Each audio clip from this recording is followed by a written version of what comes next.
over, how do you feel the progress of the offense is? I thought it improved, dramatically since last time we played in the season, and from the beginning of spring till now, our tempo is a lot better, and guys are just meshing, and we got a lot more guys leading right now. What do you feel like is still the biggest concern for the offense right now? Protecting the football, ball security. We're doing a great job with it, but we just got to keep improving with that, and we got to start winning on the outside with some receivers. We got to get that going, and we're going to spend a lot of time working in the off season with that. You said prior to spring practice you really wanted to work on your reads and understanding the plays a little bit better. Do you feel like you did that in the spring practice and you're able to accomplish that? I have, yeah. I just got to keep improving on that. Throughout the summer, it's going to take time, and with the footwork. Drills that Coach Novell told us about to just keep working on, and so I try to keep working on that throughout the summer. So you guys were playing around with the pistol formation a little bit. Do you feel like that is something that could be successful with this offense? Definitely.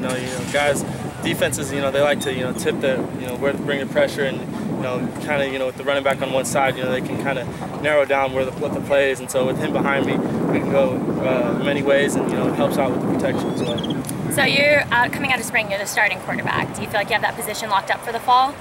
Yeah, I just got to keep coming to work every single day, with my best, and just keep competing, because you never know what could happen. Those two guys want the job just as much as I do. Cool.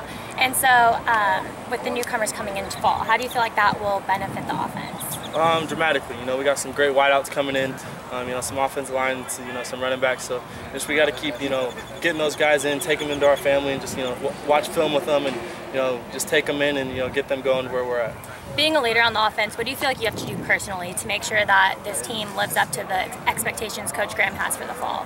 Be the hardest worker out there. Lead by example is one of the big things, and just going out there and leading, and being the first one to the drills, and being the first one to the workout, film, just being consistent, and that'll have guys follow you, and just make our team so much better. Thank you. Thank you. And with Taylor Kelly, I'm Rebecca Wynn for Devil's Digest.